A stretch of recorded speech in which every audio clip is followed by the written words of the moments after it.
தலைமறைவாயிட்டு தான் கேள்விப்பட்டமே உண்மையா? எதுக்கு நீ அதை எதுக்கு எடுத்துட்டு வர? ரியாலிட்டியா சொல்றேன்டா, நடிக்கலடா நானு.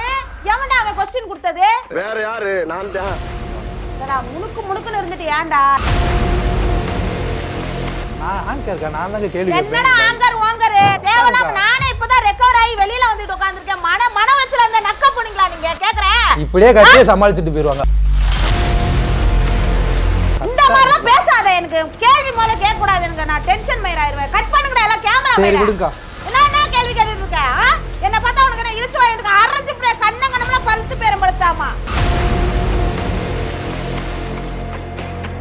நான் வந்து யாருக்கும் பயப்படுறதில்ல. ஓப்பனா வந்து பேசுறீங்க, ஓப்பனா வந்து பழகுறீங்க அப்படின்னு. ஆனால் என் கேரக்டர் என்னன்னு தெரிஞ்சுக்கிட்ட ஒரே ஒரு பர்சன் யார் அப்படின்னா எங்கள் மாமா மட்டும்தான்.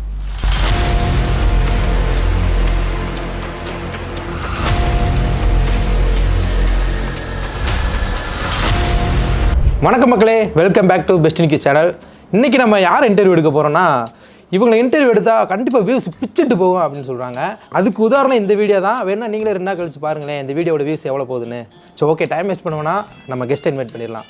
அக்கா வணக்கம்க்கா. வணக்கம். எப்படிக்கா இருக்கீங்க? நல்லா இருக்கேன்ப்பா. அக்கா ரொம்ப நாள் உங்களை வந்து சோஷியல் மீடியாவில் பார்க்க முடியுது இல்லையாக்கா? ரொம்ப நாள் கழிச்சு பார்க்குற மாதிரி இருக்குது. எங்கிட்ட ஏதோ தலைமறைவாயிட்டு தான் கேள்விப்பட்டமே உண்மையா?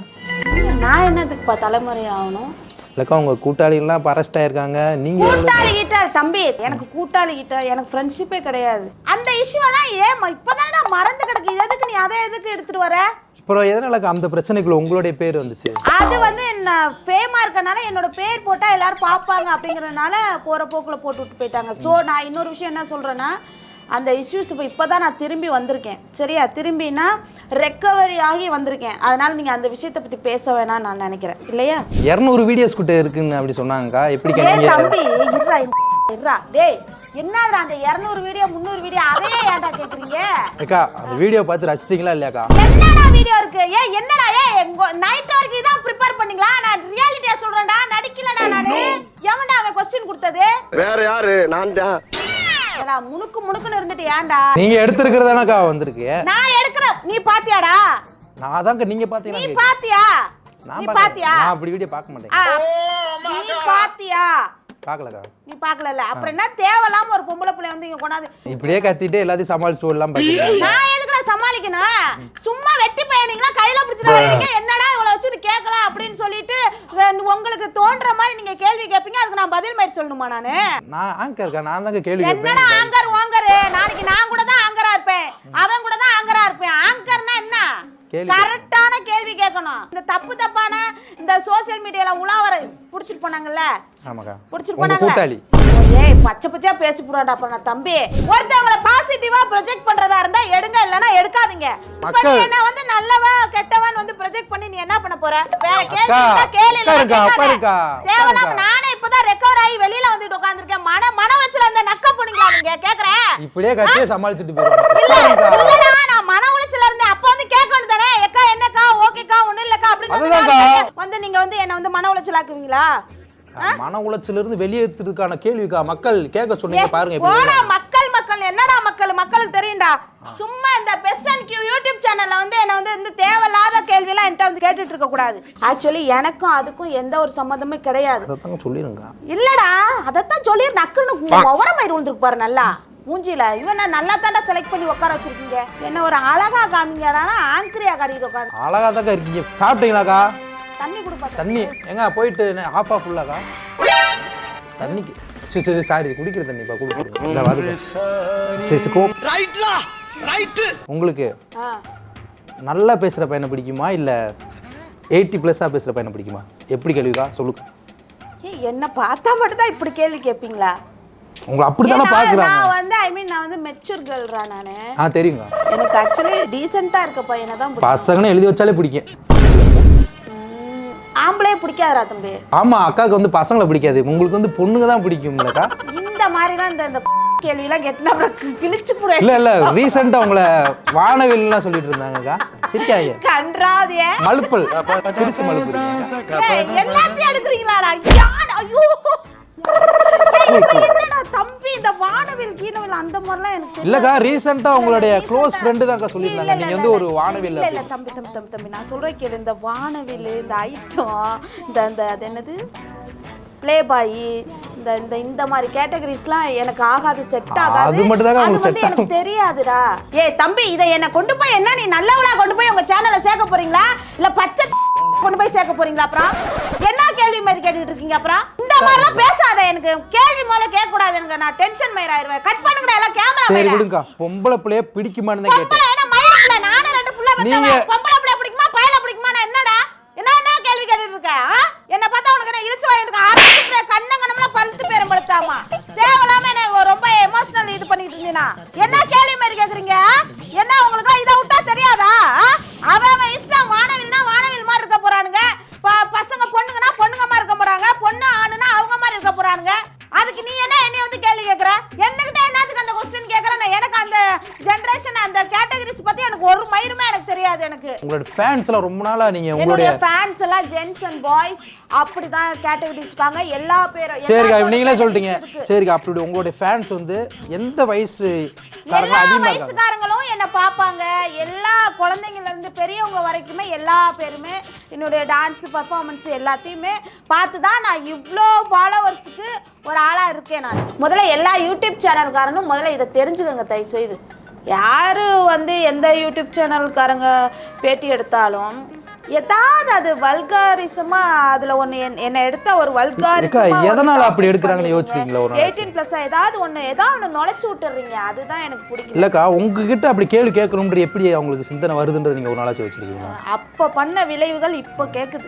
அதனால நீங்க ஆரம்பத்துல இருந்தே வீடியோஸ் எல்லாம் போட்டுட்டு வரீங்க, இப்போ பட வாய்ப்பு அளவுக்கு உங்களுக்கு வந்துருச்சுக்கா. எதனால இந்த வாய்ப்புல உங்களுக்கு கிடைக்குதுன்னு நினைக்கிறீங்கக்கா? எதனாலனா என்னோட திறமைகள், என்னோட ஸ்லாங்கு, நான் மூவ் பண்ற போய் ஆஃபீஸா போய் நான் ஏறுறேன் இறங்குறேன், இது மாதிரி எனக்கு ஒரு சான்ஸ் கொடுங்கன்னு பிச்சை எடுக்கிறேன், கேட்குறேன், எவ்வளோ கீழே இறங்கி பேசணுமோ அவ்வளோ இது நான் கெஞ்சுறேன். அதனால எனக்கு வந்து ஒரு பட வாய்ப்பு எனக்கு கிடைக்குது, என்னுடைய திறமைனால கிடைக்குது. என்ன திறமை உங்ககிட்ட இருக்கு? என்ன திறமை? எனக்கு நடிப்பு இருக்குடா, எனக்கு டான்ஸ் ஆட தெரியும், பாட்டு பாட தெரியும், எனக்கு நடிக்க தெரியும், எல்லாமே இருக்கு. சரி ஓகேக்கா, எங்க நீங்க நடிப்பு உங்க திறமையை காமிங்க பாப்பா. மின்சார கண்ணா, வயசானாலும் உன் அழகும் ஸ்டைலும் இன்னும் உன்னை விட்டு போகலை.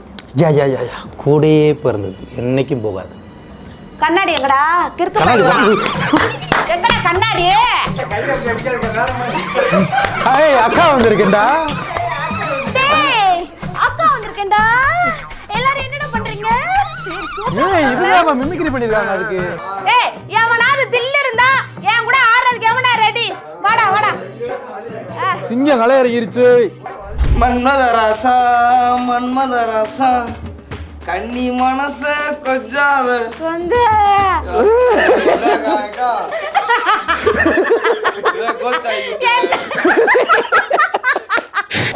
மன்மதனே நீ கவிஞனா, மன்மதனே நீ காதலனா, மன்மதனே நீ காவலனா, மன்மதனே நீ இரண்டு உனக்குள்ளே இருந்து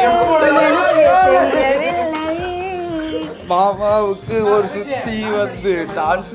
ஐயோ பர்ஃபியூம் போடுறா. ஐயோ சீனியம் சரிந்தது கலகத்தின் போர்வாளே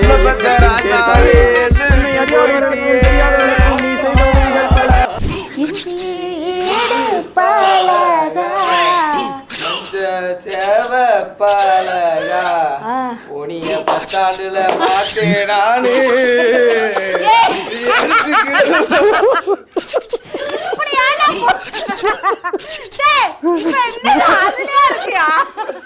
பெரிய ஆளா வருவாடா தம்பி, கண்டிப்பா. நிஜமாலுமே ஏக்கா, என் இதயத்தை உருக்கி உங்களுக்காக ஒரு கவிதை எழுதிருக்கேன். அப்படியா? ஏன்னா உங்க ரீல்ஸ் நான் டெய்லியும் பார்த்துட்டே இருக்கணும். பார்த்துட்டு இந்த பேர் அழகிய நான் ஒரு நாளைக்காச்சும் பார்க்கணுன்றதுக்காகவே உங்களுக்காக ஒரு கவிதை எழுதி வச்சிருக்கேன். எங்க சாதனா, உங்களை ஒரு தடவையாச்சு நான் பாப்பனா நான் பாப்பனா நான் பாப்பனா. சரி பாரு பாரு பாரு. உங்களை நைட்டு நினைச்சு நான் தூங்குனா தெரிச்சு விழுந்தனா கனவுல. கனவுல கூட நீதான் என் சாதனா. அப்போ பொழப்பே என்னை பத்தி நினைச்சு உருகிட்ட. டேய் என்னடா டயலாக் இது? எவன் எழுதி கொடுத்தானே அது இப்படி பேசிட்டு போறான்? தாமரை பூவுக்கும் தண்ணிக்கும் என்னைக்கும் சண்டையே வந்ததில்ல, மாவனை தாண்டிதான் மல்லிகைப்பூ போட்டுதான் வந்துதான் கொன்னதில்ல, கம்பம் கூட வந்த நீயும் ஐயோ எனக்கு தெரியல நான் போட. ஏய் போடுற போராட்டா ஏன் பச்சை தண்ணி பத்திக்கிச்சு மொத்த தண்ணி ஊத்திக்கிச்சு.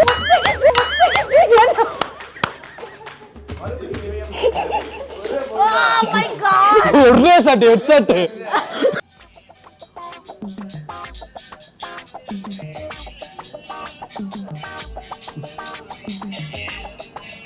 பக்கத்துல வாடா.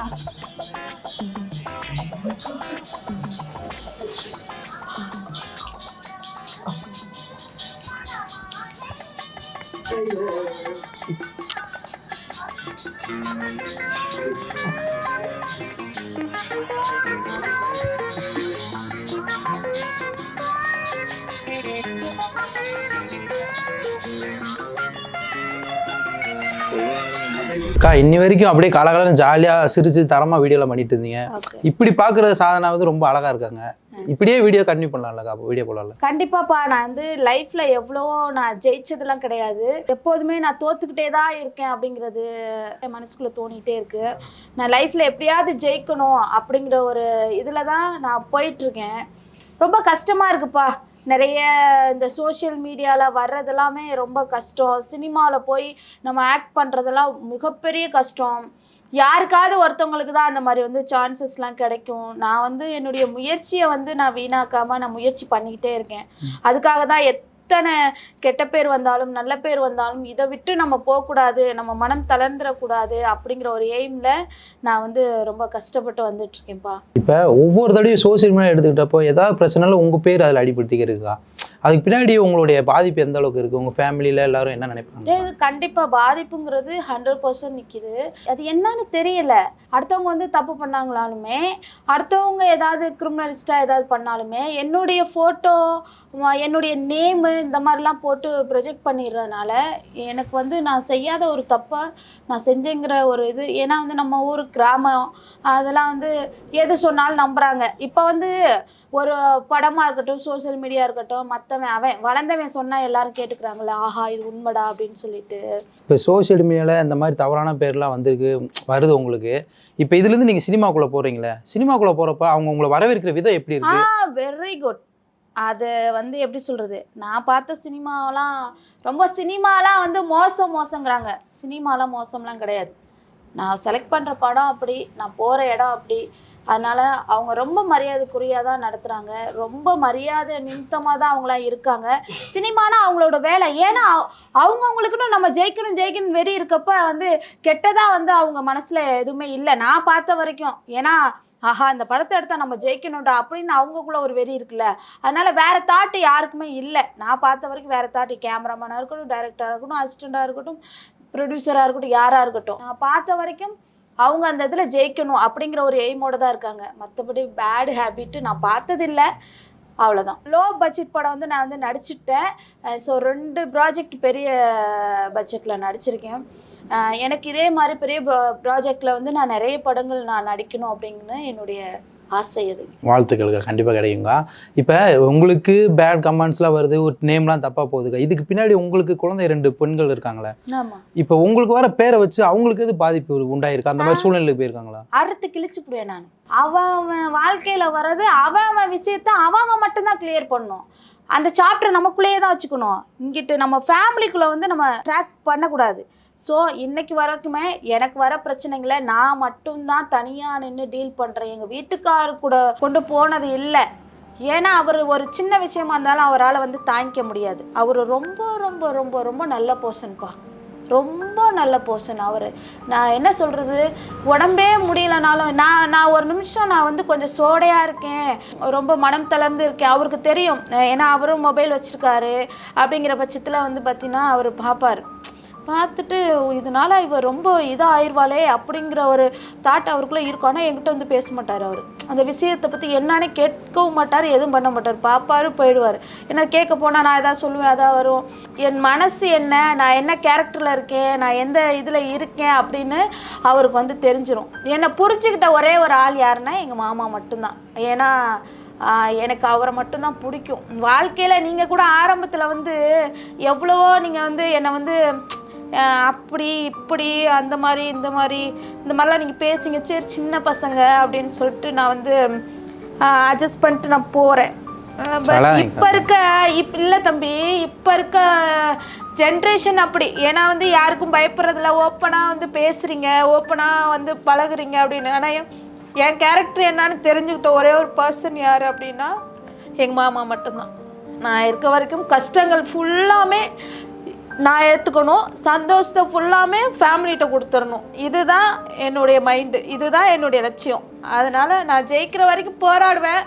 யார் என்ன சொன்னாலும் நான் அதை வந்து பாசிட்டிவாக திங்க் பண்ணிட்டு போகணும் அப்படிங்கிற மைண்ட் தாட் நான் வச்சுருக்கேன், அவ்வளோதான். ஓகேக்கா, நீங்கள் அழுகிறத பார்க்குறவே ஒரு ஆச்சரியமாக இருக்குது. ஏன்னா இன்னி வரைக்கும் சாதனாக்கா அவனை வேறு மாதிரி தான் பார்த்துருப்போம். நீங்கள் அழுகிறப்பே ஒரு மாதிரி இருக்குக்கா. லைஃப்பில் பொதுவாக மக்கள் மனுஷனாக பிறந்தா எல்லாத்துக்குமே ஒரு பிரச்சனை வந்துட்டு இருக்கும், ஒருத்தருக்கும் ஒரு ப்ராப்ளம் வருங்கக்கா. ஆனால் உங்களுக்கு லைஃப்பில் என்ன நான் பார்த்த முக்கால்வாசி பிரச்சனை தான் இருக்குது. அதை எப்படிக்கா நீங்கள் போல்டாக ஃபேஸ் பண்ணிட்டு அடுத்ததுக்கு நகர்ந்து போகிறீங்க? தட்டி விட்டு போங்கன்னு தம்பி கூட சொன்னான். இப்போ ரீசெண்டாக சொன்னான், பரவாயில்லக்கா நீங்கள் எவ்வளோ பிரச்சனையாக இருந்தாலும் நீங்கள் தட்டி விட்டு போகிறீங்க அப்படிங்கிற ஒரு எங்களுக்குள்ள ஒரு தைரியம் நீங்களே கொடுக்குற மாதிரி இருக்குது, எனக்கு ரொம்ப சந்தோஷமாக இருக்குது அப்படின்னா. அதுதான் நான் அழுகுறப்ப ஆதரிக்க யாருமே இருக்க மாட்டாங்க. நான் கொஞ்சம் ஹாப்பியாக இருக்கப்போ என் கூட ஃப்ரெண்ட்ஷிப் ஆகுறதுக்கு நிறைய பேர் வருவாங்க. அப்போ தான் பார்ப்பேன், நம்ம இந்த காலத்தை பொறுத்த வரைக்கும் நம்ம நல்லா இருக்கணும், பணம் சம்பாதிக்கணும், ஹாப்பியாக இருக்கணும், நோய் நொடி எதுவுமே இல்லாமல் அதை மட்டும் நம்ம பாடியை கண்ட்ரோல் பண்ணிட்டு நம்ம லைஃப்பில் 4 பேர்த்துக்கு உதவுற அளவுக்கு நம்ம நல்லா இருக்கணும். கஷ்டப்பட்டால் தான் உயர முடியும் அப்படின்னு தலையெழுத்தே எழுதி வச்சுருக்கப்ப அது நம்ம வயசு இருக்கப்போ மட்டும்தாப்பா எவ்வளோ சோகமோ அட்டியா உதையா இதெல்லாம் தாங்க முடியும். வயசானதுக்கப்புறம் யாராலையும் ஒரு பர்சனாலையும் தாங்கிக்க முடியாது, புரியுதுங்களா? அப்போ உன்னுடைய ஏஜில் நீ எவ்வளோ உன்னை குத்துனாலும் அடிச்சாலும் நீ தாங்கிப்ப. ஏன்னா உன் வயசு, உன் ரத்தோட்டம், உன்னோட தன்னம்பிக்கை இப்போ இதுவே உன்னைய ஒரு 50 வயசுக்கு மேலே 60 வயசில் இந்த மாதிரி பிரச்சனைகள்லாம் உனக்கு வந்தால் உன்னால் தாங்க முடியுமா? முடியாதுல்ல. அதுக்கு தான் ஆண்டவன் வந்து சோதனையெல்லாம் அந்த வயசில் இருக்கிறப்ப கொடுப்பான். இதில் நீ ஜெயிச்சு வந்தாதான்டா நீ ஃப்யூச்சரில் நீ நிம்மதியாக படுத்துட்டு சாப்பிட்லாம். எவ்வளோ பிரச்சனையாக இருந்தாலும் தாங்கிட்டு எதிர்கொண்டுட்டு நம்ம முன்னேறி போகிறது, இதுதான் ஜெயிக்கிறதுக்கான வாய்ப்பு. இந்த வயசு தான் இந்த வாய்ப்பு. கரெக்டாக 35 வயசு வரைக்கும் நம்மளோட போராட்டங்கள் இருந்துகிட்டே இருக்கும். அதுக்கப்புறம் தான் நம்ம ஒரு இடத்த போய் பிடிக்க முடியும். இப்போ நான் ஒன்று கேள்விப்பட்டேன், நம்ம பெஸ்ட் இன் கியூவில் இந்த மாதிரி ஒரு 4 பசங்க ரொம்ப கஷ்டப்பட்டுட்டு இருக்காங்க. பெஸ்ட் அண்ட் கியூ ஓனர் வந்து நம்ம அண்ணனா தம்பியா நம்ம அக்கா பிள்ளையா அது மாதிரி மாமா மச்சின மாதிரி இந்த பிள்ளைங்கள்லாம் வந்து இப்படி இருக்கே, அதனால இந்த பசங்களை நம்ம ஃப்யூச்சரில் வளர்த்து விடலாம் அப்படின்னு சொல்லிட்டு பெஸ்ட் அண்ட் கியூ ஓனரு அந்த பையனுக்கு இந்த வயசில் சின்ன வயசில் வந்து அந்த ஓனருக்கு வந்து சின்ன வயசில் இவ்வளோ ஒரு பெரிய நல்ல எண்ணங்கள் இருக்குது பார்த்தியா, உங்களுக்கு வந்து அவர் தான் கடவுள் வந்து மனுஷ ஒரு ரூபத்தில் தான் இருக்கார், நம்ம அங்கே இல்லை. அதனால் அவருக்கு மரியாதை கொடுத்து தொழிலுக்கு மரியாதை கொடுத்து நம்ம ஜெயிக்கணும். பெத்த ஆயப்பனே பார்க்க மாட்டாங்க, ஃப்ரெண்ட்ஸ் பார்க்க மாட்டாங்க, சொந்த பந்தம் பார்க்க மாட்டாங்க நம்ம வளரணும்னு. யாருமே நல்லா இருந்தால் எவனுக்கும் பிடிக்காது. அப்படிங்கிற பட்சத்தில் நம்மளை நம்பணும். நம்மளை வளர்த்து ஒரு வழி காட்டுறான் பார்த்தியா, இந்த காலத்தில் யாருமே வழி காட்ட மாட்டான்.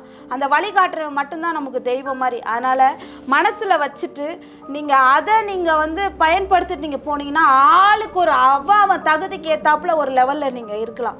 எனக்கு ரொம்ப பெருமையாக இருக்குது. பெஸ்ட் அண்ட் கியூ ஓனர் வந்து ஒரு 4 பசங்களை சும்மா சுற்றிட்டு இருக்க பசங்களை ஒரு ஆளாக்கி வச்சுருக்காரு. அப்படிங்கிறப்ப எனக்கு ரொம்ப சந்தோஷமாக இருக்குது, பெருமையாக இருக்குது. நான் சொல்லலை, சும்மா ஏதோ யூடியூப்காக பேசணும்லாம் கிடையாது. எனக்கு நான் தெரிஞ்சுக்கிட்டேன், இதுதான் ஃபஸ்ட் டைமு. எனக்கு ரொம்ப பெருமையாக இருக்குது. இந்த காலத்தில் இப்படி ஒரு பையனா, இப்படி ஒரு ஆளா. நம்மளோட எய்மு ஜெயிக்கிறது மட்டும்தான். இது 40 வயசுலேயே இருந்தானா 50 வயசுலேயே இருந்தானா போராடுவோம். லட்சியம் ஒன்று தான். ஆனால் எனக்கு சினிமா அக்கா. இப்போ சோஷியல் மீடியாவை பொறுத்தளவுக்கு நிறையா பெண்கள் வந்து வீடியோ போட ஆரம்பிச்சிட்டாங்கக்கா. இப்போ நீங்கள் வந்து நீங்களும் ஒரு பெண்ணாக இருந்து நிறையா பிரச்சனைகளை தாண்டி நிறைய சர்ச்சைகளை தாண்டி கடந்து வந்துட்டீங்கக்கா. இந்த உமன் சேஃப்டியை பற்றி நீங்கள் என்ன நினைக்கிறீங்க? இப்போ இருக்கிற காலகட்டத்தில் உமன் வந்து சேஃப்டியே கிடையாது, சேஃப்டி பண்ண தெரியலை. ஒரு சில பெண்கள் தைரியமாக இருக்காங்க, ஒரு சில பெண்கள் வந்து நம்மள மாதிரி கிராமத்து பெண்கள் அப்படிங்கிற பட்சத்தில் அவங்களாம் கொஞ்சம் பயப்படுறாங்க. சிட்டி பெண்கள் எல்லாருமே வந்து பயப்படாமல் தைரியமாக இருக்காங்க. இருந்தாலும் சிட்டியோ கிராமமோ பெண்ணு தானே, எல்லாருமே எங்கே பார்த்தாலுமே தைரியமாக தான் இருக்காங்க. ஸோ நம்ம தைரியமானவங்க தான் அப்படின்னு நினச்சிக்கிட்டு ஒரு காலகட்டத்தில் போனால் அங்கே ஒரு இஷ்யூஸ் ஆயிடுது. பெண்களுக்கு முக்கியமாக வந்து தைரியம் ஜாஸ்தியாக இருக்கணும், தன்னம்பிக்கை ஜாஸ்தியாக இருக்கணும். யார் வந்தாலும் ஆணும் பெண்ணும் சமம் அப்படின்னு சொல்லிட்டு ஈக்குவலாக நம்ம வந்து பார்க்க ஆரம்பிக்கணும் யாராக இருந்தாலும். சில இன்ஸ்டாகிராம்லலாம் பச்சை பச்சையாக அவனுங்க கமெண்ட் போடுறானுங்க. அதை வச்சு தொடர்ந்து அவங்களும் பச்சையாக பேசுகிறாங்க. அதுவும் சில இஷ்யூஸ்லலாம் வந்துட்டுருக்கு. எல்லாத்துக்கும் சேர்த்து தான் நான் சொல்லிகிட்டு இருக்கேன். பச்சை பச்சையாக கமெண்ட்லாம் போடுறேன், என்ன பண்ணுறது? அவங்களுக்கு பொழுதுபோக்குக்கு அவங்க போடுறாங்க, செய்கிறாங்க. இது ஒரு பொருட்டாக எடுத்துக்காமல் நம்ம அப்படியே பாசிட்டிவாக போயிட்டோம் அப்படின்னா நமக்கு நல்லது.